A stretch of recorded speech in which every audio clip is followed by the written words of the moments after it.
cada esfuerzo, cada grano, cada arena construyó este pueblo con su gente, su cultura, por un mañana mejor. Otro mundo y es posible como un manantial, la conciencia del futuro. Entreguemos la energía, Bolivia es nuestra nación. Hay una revolución en Sudamérica, hay una revolución en América Latina. Aquí en Caracas comenzó esta historia. Es necesario que el mundo lo vea y lo acepte, porque es una realidad que no va a cambiar. Es una revolución de los tiempos, histórica, tiene raíces muy profundas. Hoy muero, dijo Tupac Katari, hoy muero, pero algún día regresaré hecho millones. Sabíamos, hermanas y hermanos, no estaba solo. Volveremos millones. Ahora somos millones, hermanas y hermanos. Te tapo tambe, penato san, tamo tocón poichin. Aguerridos ancestrales. Bolívar, Retpay Sucre, Muco Zambe. Hijas e hijos de Bolívar y Sucre. Te puicata Zambe, Maín, Caicharo, Notok, Retpay. Pata, Ponuse, y Caratamando. Solidarios, leales y patriotas.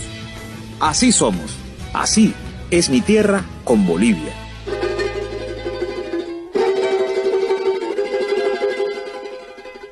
Continuamos nosotros con el acontecer informativo en esta ocasión en nuestra amada Bolivia. Y qué mejor manera que arrancar este nuevo ciclo semanal que con la música típica boliviana. Y para ello nos apoyamos en nuestro compañero Carlos Ponce, quien nos adentrará en este género típico que escuchamos de fondo. Un saludo fraternal, querido Alejandro, hermanas y hermanos de Latinoamérica y nuestra linda Bolivia. Hoy vamos a degustar de la música de uno de los padres del charango. Estamos hablando del maestro Mauro Núñez y una de sus obras maestras famosas, Charangología. Y con esta obra musical empezamos nuestro informativo semanal. Era el maestro Carlos Ponce, músico, compositor y gestor cultural boliviano. De esta manera, iniciamos nuestro recorrido informativo semanal y lo hacemos de la mano de nuestro compañero Gabriel Villalba. Hola, ¿qué tal mis amigos de la radio Causa Chuncoca? Como siempre, un gusto, un placer compartir con mi querido pana, camarada y amigo Alejandro Díaz, quien hace posible esta transmisión desde Caracas, Venezuela. Pues, ¿cuáles son los principales acontecimientos de esta semana? La oposición política al movimiento al socialismo, Comunidad Ciudadana y Creemos en la Asamblea Legislativa Plurinacional ha hecho mea culpa de su bochornosa, infantil e ingenua actitud realizada la semana pasada en la designación del nuevo defensor del pueblo. Obviamente que esto ha sido un escándalo a nivel nacional y ha sido estos primeros días de la semana el hecho informativo más sobresaliente, como esta oposición ridícula, esta oposición infantil, esta oposición sumamente básica, prefirió sacarse las fotitos en Santa Cruz de la Sierra, en Pando, en las efemérides de dichos departamentos, que cumplir con su labor y mandato constitucional, que es finalmente estar en todas y cada una de las sesiones de asamblea. Esto transcurrió, es importante analizarlo. ¿Por qué? Porque esta oposición que quedó desnuda de argumentos, que quedó vacía, que quedó en ridículo, ha sido respaldada, ha decantado en un espaldarazo que le han dado desde afuera. Es así nomás como funcionan las oposiciones continentales, ¿no? Cuando la oposición local falla, siempre viene al rescate la caballería de Estados Unidos, a través de sus instituciones, a través de la OEA, a través de su departamento de Estado, que viene en rescate de la oposición. En este caso, el Departamento de Estado de Estados Unidos y la comisión, una de las comisiones interamericanas de derechos humanos, vino en rescate de esa oposición infantil boliviana. Vino en rescate de esa oposición de CC y Creemos. ¿Por qué? porque apenas esto hubiera sido un tema que hubiera tomado la agenda de toda la semana en cualquier circunstancia. Si el MAS se hubiera equivocado, como se equivocó Comunidad Ciudadana y Creemos con la designación del Defensor del Pueblo, pucha, los medios hegemónicos de comunicación hubieran bombardeado no una semana, sino 2 hasta 3 semanas con esa información. Pero, ¿qué pasó? Vieron la forma estratégica de tapar esa inoperancia, esa inutilidad de su oposición, y mencionaron un supuesto informe de la Comisión Interamericana de Derechos Humanos que, en carácter reservado, dicen los medios, se habría filtrado las recomendaciones para el Estado boliviano de responder por delitos, dice esta comisión, de lesa humanidad que se habrían cometido al momento 2009 de pues ejecutar a terroristas que se encontraban en nuestro país con la intención de dividir la unidad territorial, fragmentar nuestro territorio nacional y darle a Santa Cruz, como los mismos terroristas dijeron, su libertad, su liberación. Pero lo más extraño es que los medios hegemónicos de comunicación, fundamentalmente El Deber, que supuestamente es la fuente primaria que habría accedido a este informe, no reveló su fuente, pero armó sobre la base de ese supuesto, de esas supuestas recomendaciones, toda la parafernalia mediática. Pero, ¿a qué nos vamos? Si ese informe verdaderamente existiera, entonces se habría llegado a, o estaría, y se hubiera remitido a el Estado boliviano de carácter oficial, así como se remitió, por ejemplo, el informe del Grupo Interdisciplinario de Expertos Independientes, ¿no?, el GIEI. Entonces estamos hablando de una suerte de un supuesto informe, supuestas recomendaciones que, valga la redundancia, recomiendan enjuiciar a Evo Morales, someterlo por delitos de lesa humanidad y que se habría ejecutado a estos personajes terroristas del 2009 de forma arbitraria, violando sus derechos humanos, ¿no? Entonces, estamos viendo que la información en Bolivia se mueve a partir de supuestos. Un supuesto informe oficial de la Comisión Interamericana de Derechos Humanos, un informe que hasta la fecha no ha llegado al Estado boliviano, que hasta la fecha no se ha recomendado de forma oficial, debería haber llegado por intermedio de la Cancillería, se debería haber puesto en conocimiento del Estado boliviano para que finalmente el Estado, en el marco de su soberanía, analice el informe, habiendo llegado de carácter oficial. Lo vuelvo a decir, no llegó de forma oficial al Estado boliviano, y viendo el informe, decir si aceptamos las recomendaciones o no aceptamos las recomendaciones, ¿no? Porque son meras recomendaciones, no es ninguna sentencia ni nada por el estilo. Entonces, estamos viendo que ese supuesto informe, esas supuestas recomendaciones, hasta la fecha, nunca llegaron al Estado boliviano. Entonces, ¿qué es lo que pasa con los medios de comunicación? Se inventan este tema, estas supuestas recomendaciones, este supuesto informe, para tapar la incompetencia de Comunidad Ciudadana y Creemos en la Asamblea Legislativa Plurinacional, y para seguir tratando de fragmentar la unidad del movimiento al socialismo. Decir, si el presidente Lucho quiere estar bien a nivel internacional, tiene que enjuiciar a Evo Morales, ¿no? Nuevamente tratando de poner en un cuadrilátero a Evo Morales y a Luis Arce como si fueran enemigos. No lo son. Por otro lado, no les bastó este invento de supuesto informe, supuestas recomendaciones, sino que ahora, estos últimos días de la semana, llegó un informe del Departamento de Estado de Estados Unidos que nuevamente, según ellos, ratifican un supuesto megafraude que habría existido en las elecciones del 2019 en Bolivia, y por los cuales Evo Morales también tiene que responder, según el Departamento de Estado de Estados Unidos. En primer lugar, nadie le ha pedido su opinión al Departamento de Estado de Estados Unidos.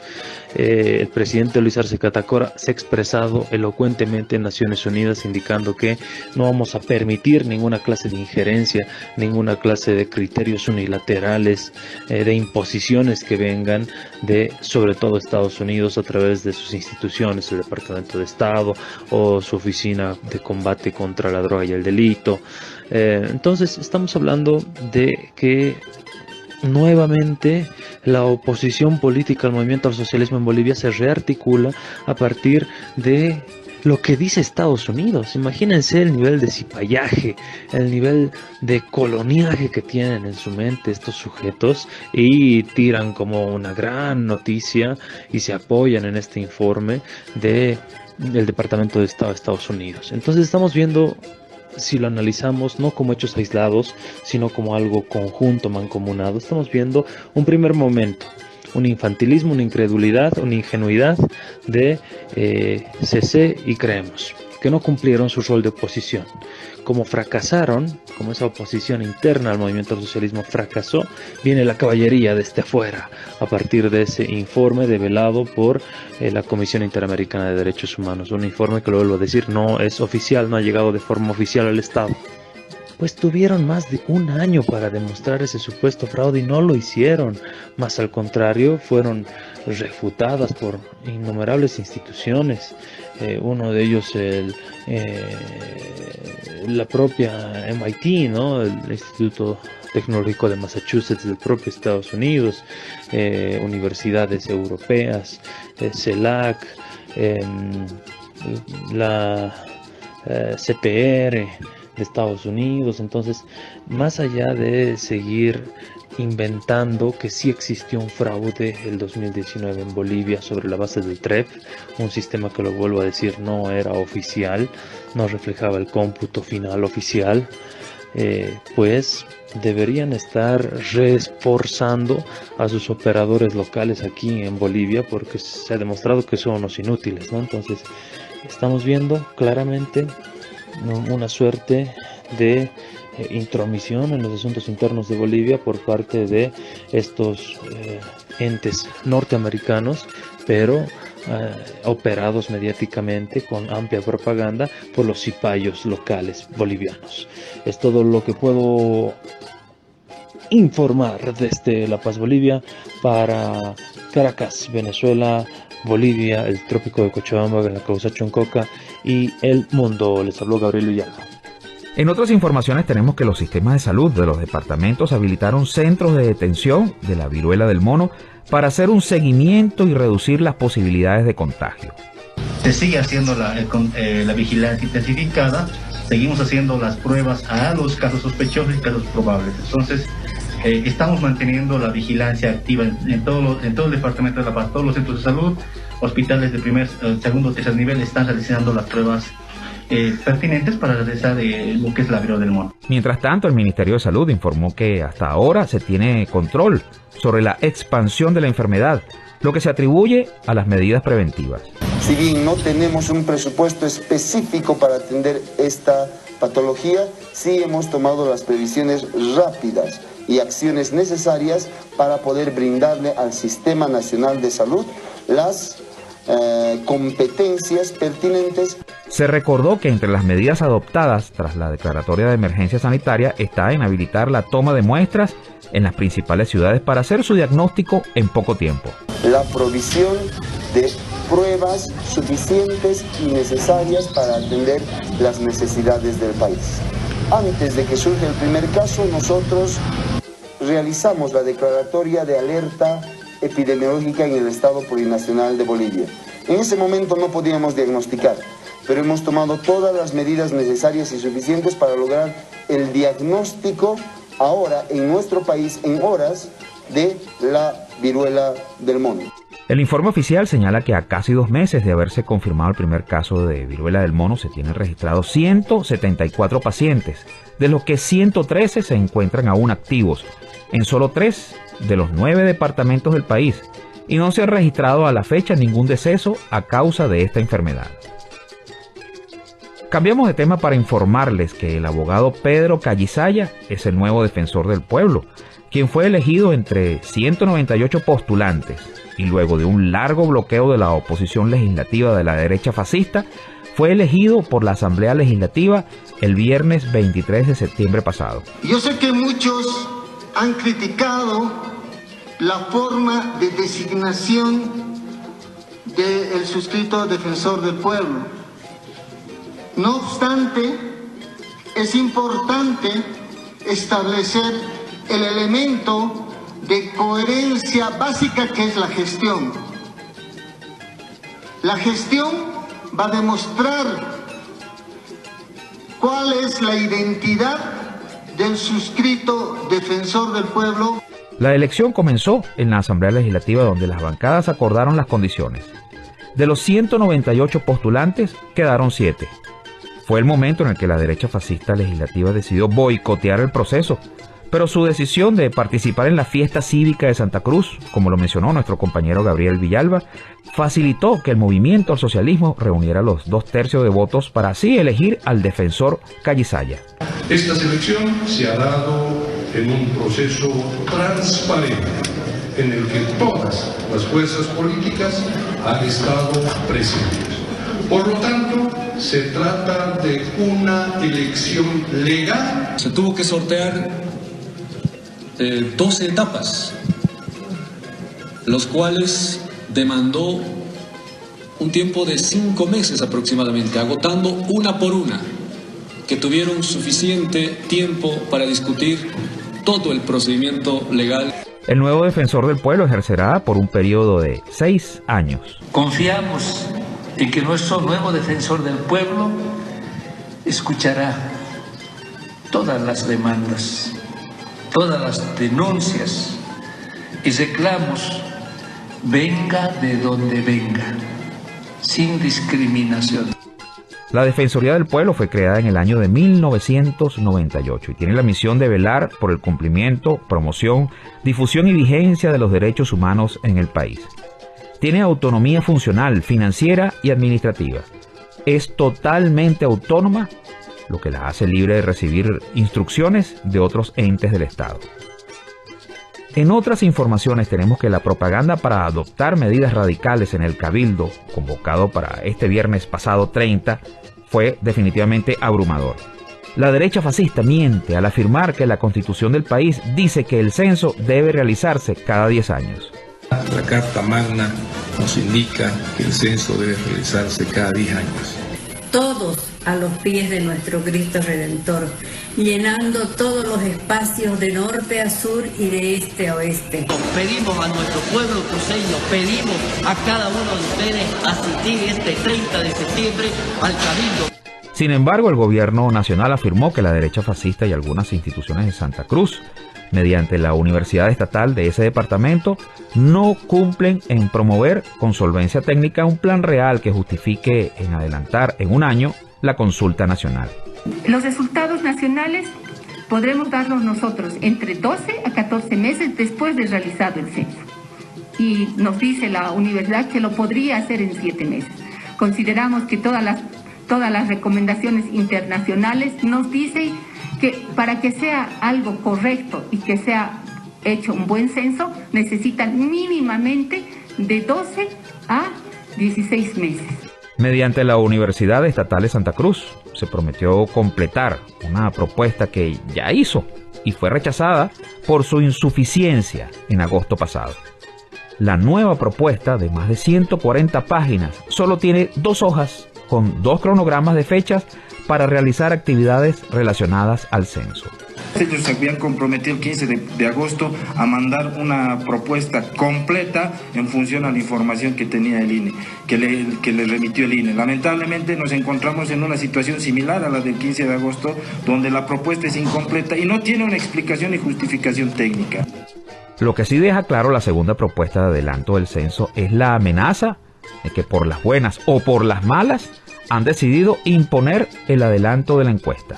Lamentamos que ese tinte político del documento se refleje en una de las partes, en una de las primeras páginas del documento, cuando se deja de lado totalmente la supuesta propuesta técnica que envía la Universidad Autónoma Gabriel René Moreno y establece esta cita textual que está en el documento, compañeros de la prensa y a todo el pueblo de Bolivia.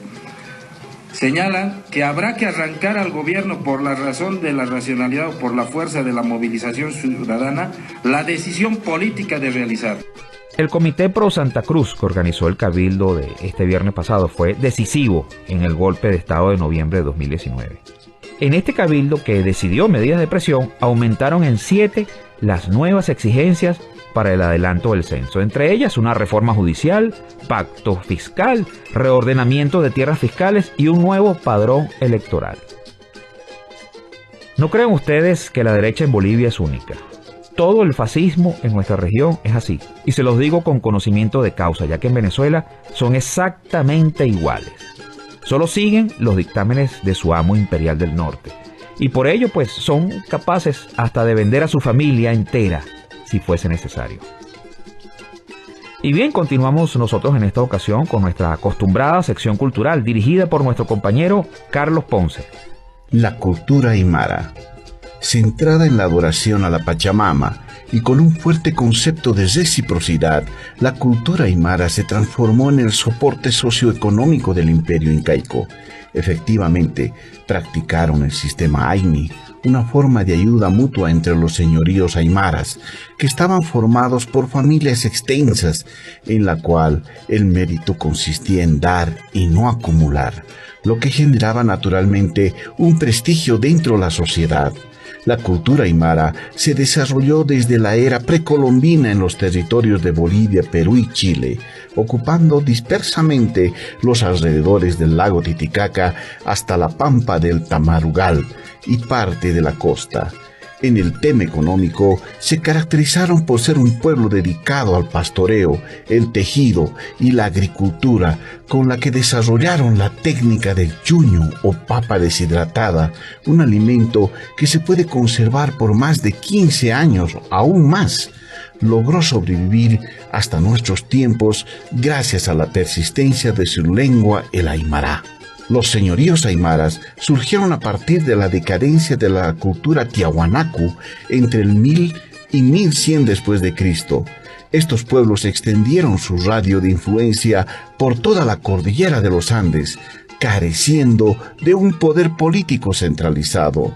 La organización social aymara tenía un gran engranaje entre la naturaleza y el hombre. Ellos se distinguían o se distinguen tanto lingüísticamente como socialmente, pero de manera generalizada. El modelo social está determinado por la marca, es decir, el territorio donde se desenvuelve cada etnia. La organización política de los aymaras partía de la función de 3 estados, collas, lupacas y pacajes. Estos controlaban a otros reinos más pequeños, aunque entre ellos nunca existió una unidad geopolítica debido a la eterna rivalidad. En la cosmovisión de la cultura aymara, el objetivo primordial es lograr un equilibrio entre los humanos y la naturaleza, partiendo del concepto que la naturaleza es un medio sacro y se complementa con la reciprocidad del hombre. Igualmente, para los aymaras, todo es dual, o sea, macho, hembra, día, noche, o arriba, abajo. Estos polos opuestos no luchan entre sí, sino que se complementan el uno con el otro para formar un todo. A su vez, configuran la existencia de 3 espacios espirituales. Arajpacha es el mundo de arriba o el cielo. Manifiesta el origen del agua, la vida y la protección del cosmos. Acapacha representa el espacio vital de los aymaras. Los símbolos más importantes son para la conservación del equilibrio natural, donde habitan también los maycus. Son los espíritus protectores que generalmente se encuentran en las cumbres nevadas. Mancapacha corresponde a las tierras de abajo, donde habitan los espíritus malignos o del caos. De acuerdo a la cosmovisión ancestral aymara, las principales deidades como Tatainti, Sol, y Pachamama, Madre Tierra, son energías que representan su sobrevivencia. Muchísimas gracias, hermano querido. Era Carlos Ponce, músico, compositor y gestor cultural boliviano. Y bien, de esta manera nosotros nos despedimos hasta la semana entrante, no sin antes recordarles nuestros contactos en Twitter, @tierraasí con 2A, tierraasí, nuestro canal de YouTube, Así es mi Tierra, y nuestro canal de Telegram, Así es mi Tierra, Venezuela. En la producción estuvo la teniente de navío Rosario Rodríguez y en la dirección y conducción quien les habla, Alejandro Díaz. Ha sido un verdadero placer estar con todas y todos. Será hasta la semana entrante. ¡Jaya ya!